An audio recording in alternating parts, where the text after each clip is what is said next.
Olá, queridos amigos, aqui estamos nós mais uma vez para continuarmos o nosso trabalho maravilhoso da Fake Online.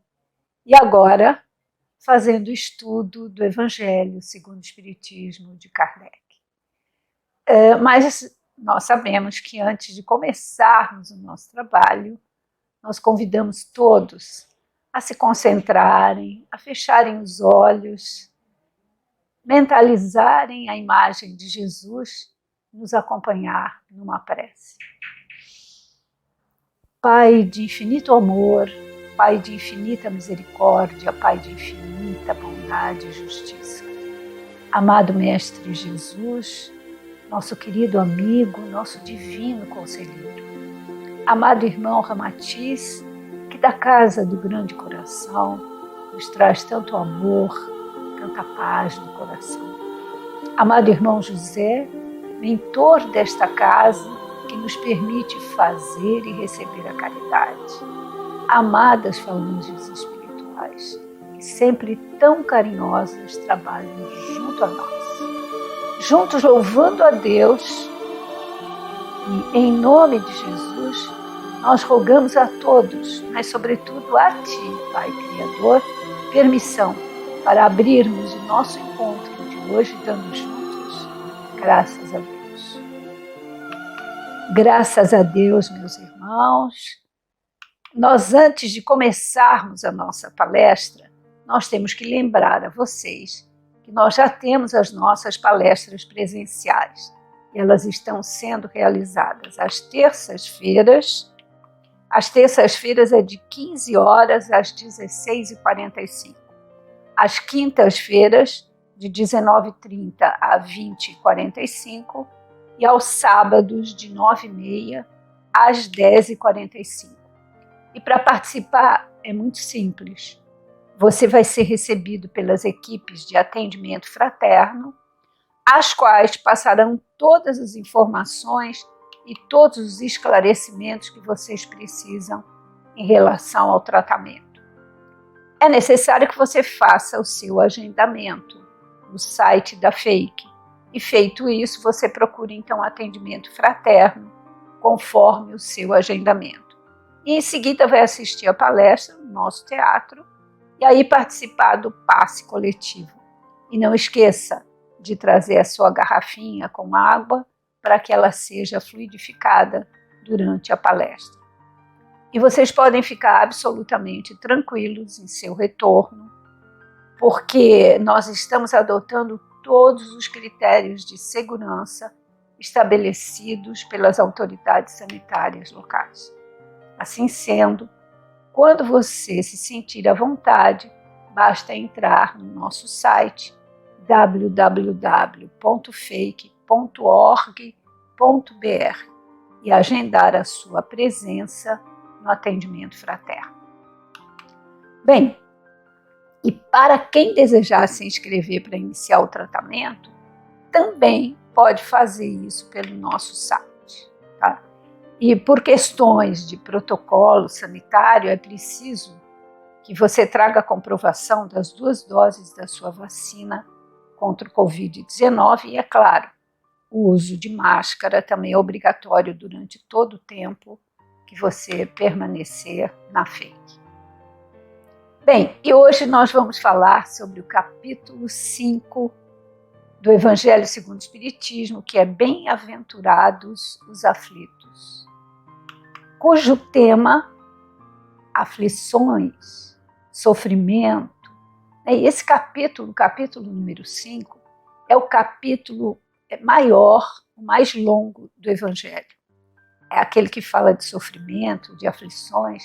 E nós acreditamos que Kardec tenha enfatizado tanto esse tema por ser um tema muito importante para o nosso entendimento das leis de Deus e, consequentemente, para a nossa evolução. E aí a gente se pergunta, mas o que eu posso entender por aflito?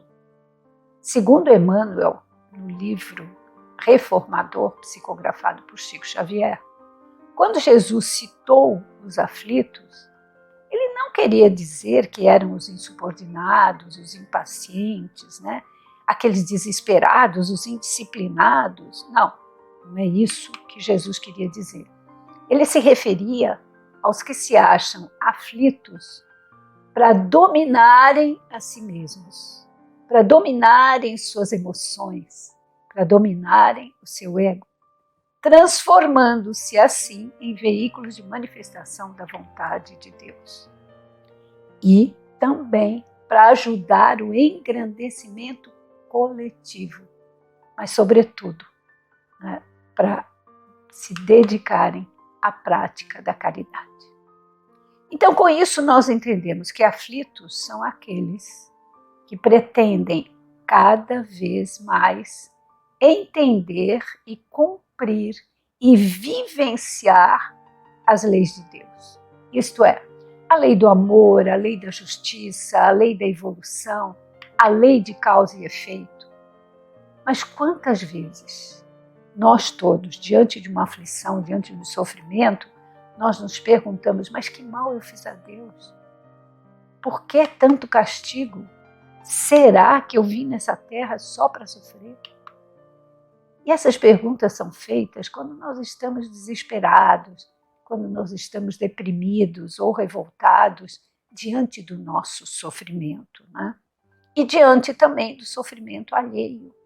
A gente se pergunta, meu Deus, mas por que aquela pessoa tem que sofrer tanto, né? E essa nossa atitude, ela deixa muito claro a nossa ignorância em relação ao funcionamento das leis de Deus na Terra. E um agravante dessa situação é que nós construímos no nosso imaginário um Deus vingativo, cruel, um verdadeiro tirano, que nos pune com o sofrimento quando nós não seguimos as suas leis. Mas o que nós temos que entender é que pela misericórdia de Deus, Deus é tão misericordioso que Ele enviou para a Terra Jesus, há 2 milênios. E aí Ele vem e nos apresenta o Deus Pai carinhoso, amoroso, o que Jesus chamava de Abba, Paizinho. Esse Deus misericordioso e justo, sim, soberanamente justo e bom. Logo, ninguém sofre na terra em função de castigo divino. E ninguém também está na terra a não ser pela vontade de Deus, que com o seu amor, com a sua misericórdia, nos dá oportunidade, através das diversas reencarnações, de aprendermos, de evoluirmos e de corrigirmos os erros que nós cometemos pela nossa ignorância e pela nossa imaturidade espiritual. Importante, portanto, que a gente possa conscientizar que tudo o que nós sofremos, todas as nossas aflições durante as nossas reencarnações, tem uma causa, que é o nosso não cumprimento das leis de Deus. Essas leis são estabelecidas pelo nosso Pai Criador. E olha, prestem atenção, quando Jesus, durante o Evangelho, quando a gente lê as suas curas, Ele diz para quem se curou, vai e não peques mais. Ele fala para não pecar mais. E o que seria pecar? O que seria o pecado? Se a gente trouxer para a origem da palavra, o pecado vem do grego e significa pecado, aquele que não conseguiu atingir o alvo, é o pecador. E por que não conseguiu atingir o alvo? Que alvo é esse? O alvo são as leis de Deus. E pecado em grego, não atingir o alvo. Isto é, quando nós não estamos caminhando em direção às leis de Deus. Isso é pecar. E essas leis, Jesus, o governador espiritual da terra, com amor e com sacrifício que significa sacro ofício, isto é, trabalho sagrado, Ele trouxe para nos servir de guia, de forma a nós termos uma vida mais equilibrada, com menos sofrimento e conseguirmos, através da disciplina, aceitarmos, consentirmos pelo uso da razão e através da resignação, quando nós temos o consentimento do nosso coração, que a gente consiga realmente seguir as leis de Deus e cumprir as leis do nosso Pai Maior. E essa é a razão pela qual reencarnamos na Terra, que é um planeta de provas e expiações. E é interessante nós lembrarmos sempre o que são provas e o que são expiações. Em palestra anterior, o nosso irmão Ricardo já falou brilhantemente sobre isso, o que são provas e o que são expiações. Então nós vamos falar rapidamente. O que são provas? As provas são como obstáculos, testes, que impulsionam o espírito para o progresso. E elas o movimentam a vencer, por exemplo, o espírito é movimentado a vencer suas más tendências. E na maioria das vezes, as provas, quem escolhe são os próprios espíritos, né? Evidentemente, com a ajuda dos engenheiros siderais. As provas irão sempre existir, até mesmo para os espíritos superiores, já que elas são desafios evolutivos. As provas podem parecer difíceis, mas é através do seu intermédio que nós vamos ganhando oportunidade para trabalhar e melhorar as nossas condições de vida. Já as expiações, elas são impostas, elas são compulsórias, né? E são resultados de faltas que foram cometidas pelo espírito, que é um prisioneiro de más ações. Ele não só teve más ações, então ele precisa expiar essas más ações. E elas foram acionadas pelo uso errado do seu livre-arbítrio. Por exemplo, são as dores que as pessoas passam sem entender o porquê. E, além disso, reclamam, sim, de Deus e solicitam resposta para a sua injustiça, que eles consideram injustiça, porque eu, meu Deus. Por exemplo, quando alguém perde um ente querido, num acidente, num desastre, a pergunta é, meu Deus, por que eu tenho que passar por isso? Por que eu tenho que sofrer? Né? Então, as expiações, elas têm, mesmo sendo um sofrimento tão grande, elas têm como objetivo o auxílio do amor, a reeducação do espírito, é o pagamento de um resgate, é o pagamento de uma dívida. Logo, Deus, ele não pune, ele não condena, porém, ele utiliza esse mecanismo, a lei de causa e efeito, já que o espírito apresenta tanta dificuldade de compreender o que seria mais útil para o seu progresso. Né? E as expiações, então, nada mais são do que acertos que nós fazemos com as leis que nós infringimos. Por exemplo, se eu retiro algo do lugar, consequentemente, numa outra vida eu vou ter que colocar, de qualquer forma. Né? Se eu estrago alguma coisa, se eu causo muito mal a alguém, se eu rompo alguma coisa ou uma pessoa, né? Se eu estraçalho a alma daquela pessoa, consequentemente eu tenho depois a obrigação de consertar, de curar, de restaurar. É, por exemplo, um filho que vem e a gente tem tanta dificuldade de lidar com ele. Consequentemente, o que aconteceu, nós vamos lá e procuramos. Em vida passada, sim, eu devo ter feito muito mal a essa criatura.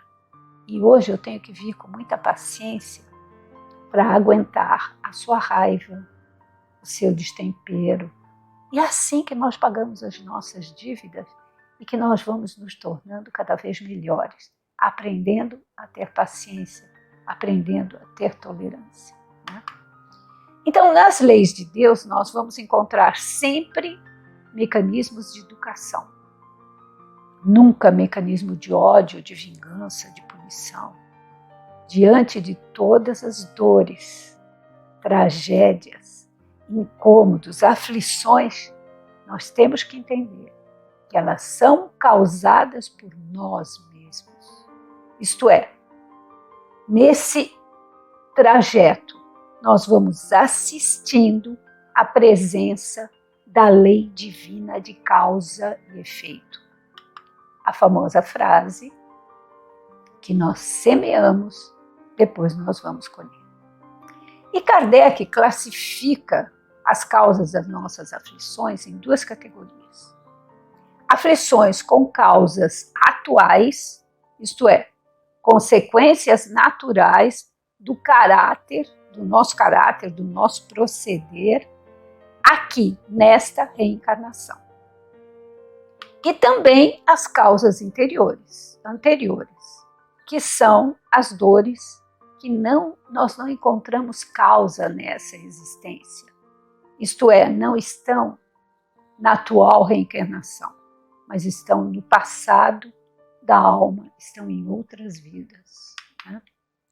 E o Evangelho segundo o Espiritismo, no item 4, do capítulo 5 que nós estamos trabalhando, causas atuais das aflições, ele indica condutas, comportamentos do homem que podem causar aflições para o próprio homem.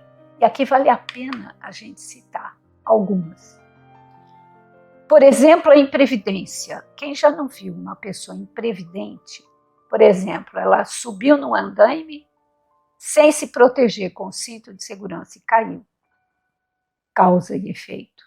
Uma pessoa que gasta muito mais do que ganha e depois se vê envolta numa aflição com dívidas financeiras, que é isso? Imprevidência. Bom, orgulho. Orgulho, então, a pessoa ela não pede ajuda. Se ela não pede ajuda por algo que realmente ela precisa, ela se prejudica depois ela mesma. Por quê? Porque pelo orgulho ela não pediu ajuda. Né? A avareza, esse sentimento de escassez que a pessoa tem, ela é que causa isso. Ela fica com medo de perder dinheiro. Ela sempre diz, olha, tá pouco, não vai dar, aperta o cinto. Isso é uma aflição muito grande, causada por quê? Pelo seu sentimento de escassez, que pode ser administrado sim, e pode ser diluído sim, com o trabalho. Né? A desordem. Uma pessoa desordeira, está sempre atrasada, não sabe onde põe isso, não sabe onde põe aquilo. Fica tão aflita que está precisando sair com o carro e não sabe onde está a chave. Então, traz isso. Exemplo, má conduta também. Você está no trânsito, alguém te fecha, aí você sai, briga, fala, acontece, causa uma confusão por causa de uma fechada. Né? E sempre também que nós exageradamente atendemos a todos os nossos desejos egóicos. Eu tenho vontade de comer chocolate. Aí eu como chocolate, mas um não me satisfaz, é 2, é 3, é 4, até eu passar mal. Né? Porque o meu fígado vai sentir, é muita gordura. E todos os vícios, né? Nós temos o álcool, as drogas, enfim, tudo isso. Lei de causa e efeito. Né? Então, com indisciplina, por exemplo, também, você não consegue evoluir. Nada evolui sem disciplina. Né? Também causa e efeito. Vaidade, por exemplo. Na vaidade, quantas pessoas, por vaidade, se submetem a várias cirurgias até encontrar uma consequência danosa disso. Quantas pessoas, né, por vaidade, elas criam uma dependência do olhar do outro. O outro precisa dizer que eu estou bonita, que eu estou bem vestida. E isso é um sofrimento quando o outro não fala. Eu crio essa dependência. Né? Até também dependente, né, dessa opinião do outro. O outro precisa dizer que eu sou inteligente. A pessoa com melindres também, ela fala, mas aí depois ela sofre quando alguém dá uma opinião que está contrária a ela. São as pessoas que a gente diz, né, que é um gladiador para bater, né, mas é uma lady para apanhar, né? Então, cheia de melindres. Né? Enfim, os excessos de todos os gêneros que nós fazemos, seja esforço físico, seja excesso de trabalho, né? Você se ausenta da família, seja falta de limite na educação dos filhos. Isso, então, nós encontramos muito. Né? Os pais, depois de um tempo, eles se arrependem. Dizem, meu Deus do céu, eu devia ter dado mais limite para essa criatura. E muitos se desesperam na atualidade e não percebem, tantas vezes, que isso foi criado por eles mesmos. E aí a gente tem que falar um pouquinho da vitimização. Porque a pessoa que não enxerga que o problema está com ela, que foi ela que causou isso, ela aponta para o outro. Não, o negócio é o meu patrão, que não me entende, é o meu marido, que é impossível, é o meu filho, que não estuda, é o outro, e é o outro, e é o outro. Não, eu tenho que pegar tudo isso e trazer para mim. Eu é que causo uma série de coisas e eu é que tenho que saber administrar todo o mau humor do meu patrão.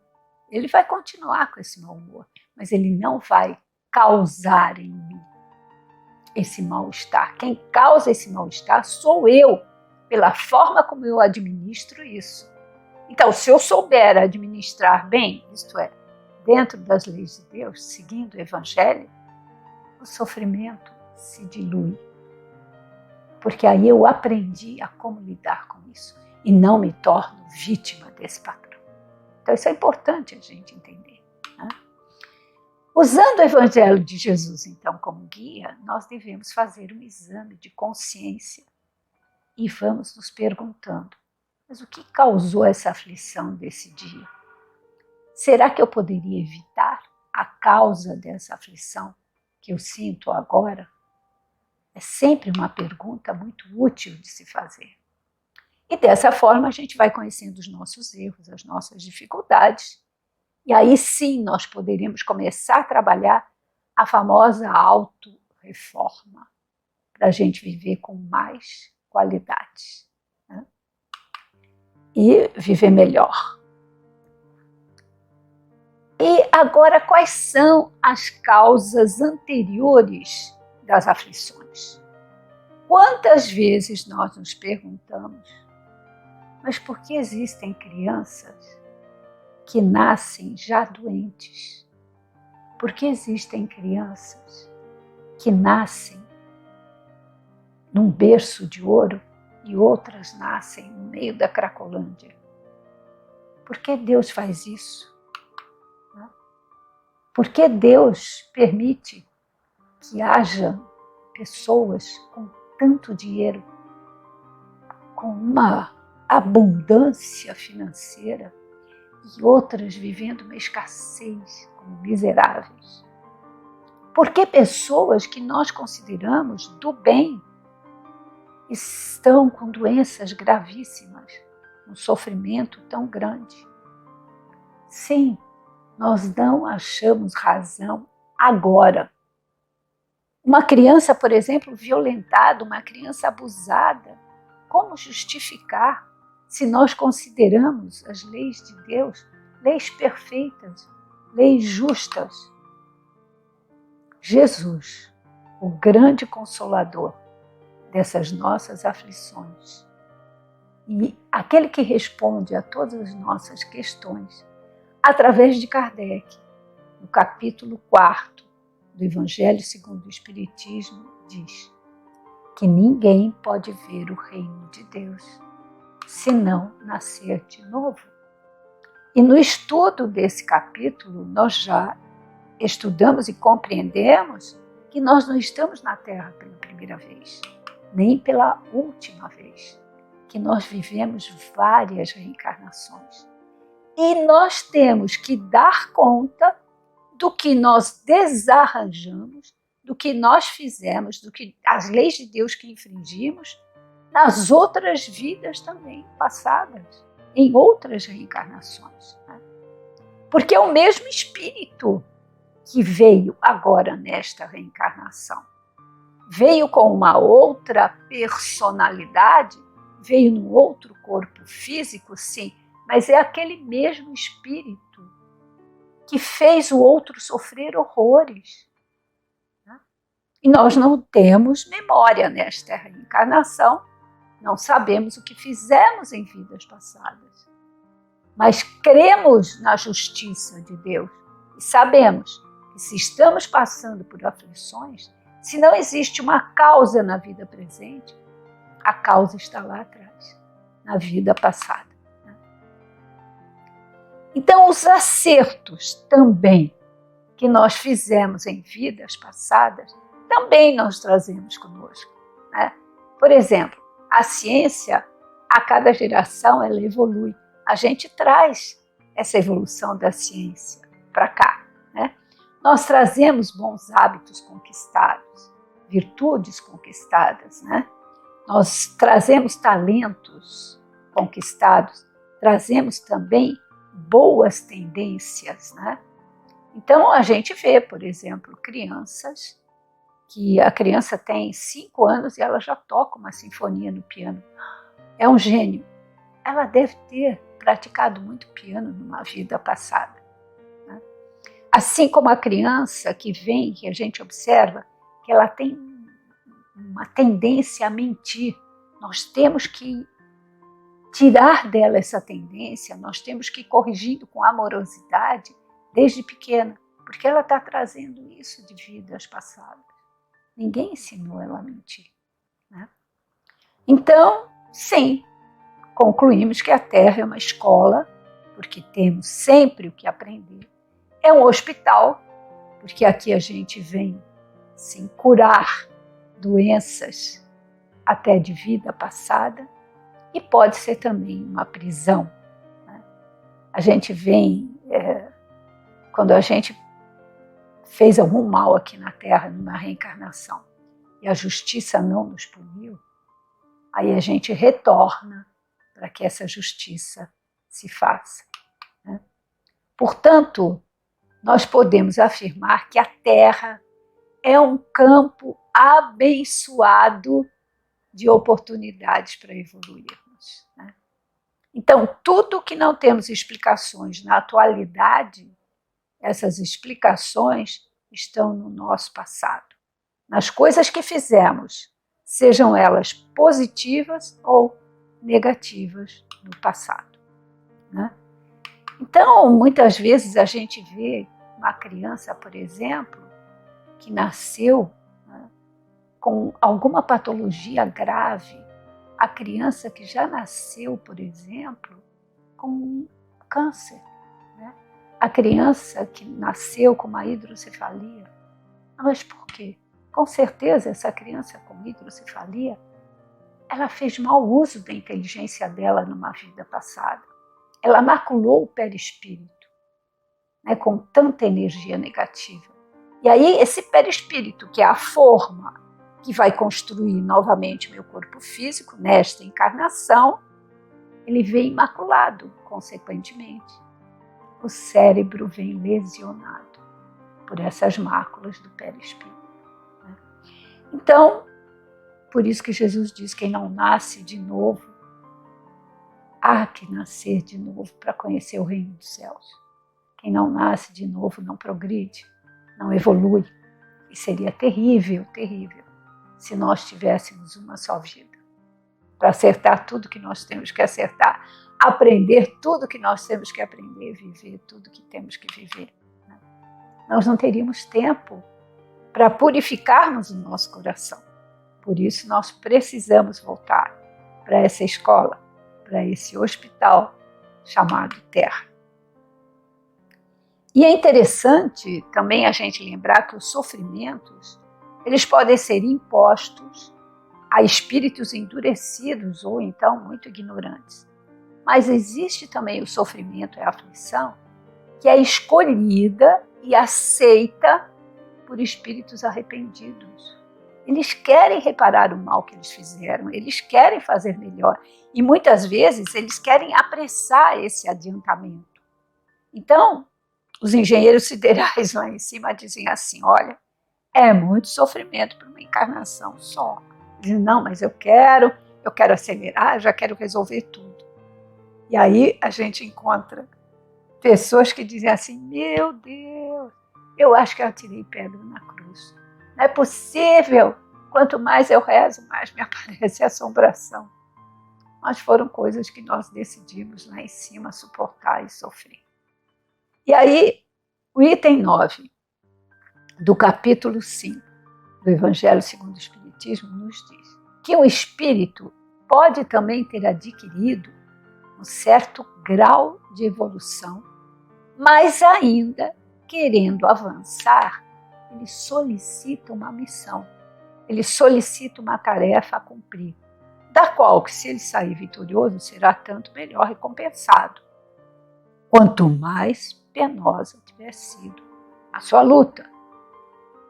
Então a gente tem exemplo disso, por exemplo, o Gandhi, uma Madre Teresa de Calcutá, um Chico Xavier. Quantos já iluminados, mas vieram para cá porque eles querem, né, essa missão. E Jesus, o nosso mestre e maior consolador, ele nos alertou. No mundo tereis aflição. Essa advertência de Jesus está no mesmo evangelho onde ele mostra o caminho a seguir para a gente, essa aflição ficar leve, não ficar tão pesada. Né? E ele diz que cada vez mais nós devemos entender que ele é o caminho, a verdade e a vida. E se seguirmos esse caminho, nós estamos cada vez mais inseridos nas leis de Deus. Essas leis que nos harmonizam, que nos tornam mais saudáveis, sob o ponto de vista físico, espiritual e emocional. Essas leis que nos permitem que a gente consiga fazer melhores escolhas na nossa vida e, consequentemente, viver melhor, viver mais em paz, com menos sofrimento. Então, se nós conseguirmos vivenciar a máxima de Jesus, amar a Deus sobre todas as coisas e ao próximo como a nós mesmos, nós iremos desenvolver a arte de amar e vamos conseguir entender a justiça das aflições como sendo realmente a grande misericórdia de Deus, nos permitindo a possibilidade de estarmos cada vez mais próximos do nosso amado Pai Criador. E com isso, nós vamos sempre desenvolvendo a arte de amar. Vamos construindo cada vez mais uma fé fortalecida pelas leis de Deus, fortalecidas pelo Evangelho, a ponto da gente chegar e dizer: a tudo damos graças. Damos graças às aflições, damos graças ao sofrimento, porque damos graças ao aprendizado, damos graças à possibilidade de resgate de dúvidas, damos graças à possibilidade de fazer a caridade e de receber a caridade. Então, por fim, lembremos de que se o Mestre nos alertou a respeito da existência das aflições neste mundo, e também ele nos convidou, é isso que a gente tem que lembrar, a termos bom ânimo. Ele disse: tende bom ânimo, porque eu venci o mundo e também nós poderemos vencê-lo. Palavras de Jesus, palavras extremamente consoladoras, extremamente motivadoras a nós continuarmos a nossa jornada em direção a Jesus. Eu sou o caminho, a verdade e a vida. Busquemos, portanto, as lições de Jesus e superemos as nossas aflições, todas aquelas que chegarem, pois nesta nossa reencarnação, trabalhando as aflições, nós podemos chegar na alegria, na paz, no amor, na harmonia. E tudo isso pode estar presente como um presente que recebemos de Deus. Que o amor de Jesus seja sempre em nós, que a sua paz inunde sempre os nossos corações. E agora, meus irmãos, eu convido todos à nossa prece de encerramento. Pai de infinito amor, Pai de infinita justiça e de infinita misericórdia, amado Mestre Jesus, nosso sempre divino conselheiro, querido irmão Ramatiz, que tanta cura e tanto amor nos traz, da casa do grande coração, querido irmão José, mentor desta casa sagrada, que nós temos a felicidade de participar.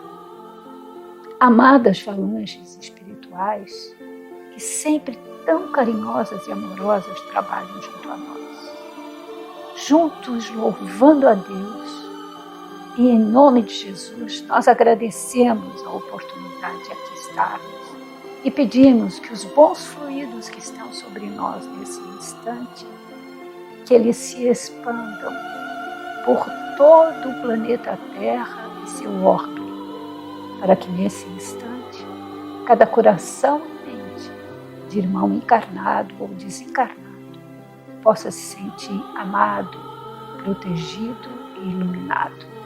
E assim felizes, rogamos a todos, mas sobretudo a Ti, Pai Criador, permissão para encerrarmos nosso encontro de hoje, estando todos juntos. Graças a Deus. Graças a Deus, meus irmãos, encerramos o nosso encontro e esperamos em breve nos reencontrarmos. Agradeço a atenção e a paciência que todos vocês tiveram comigo. Um beijo no coração e até o nosso próximo encontro.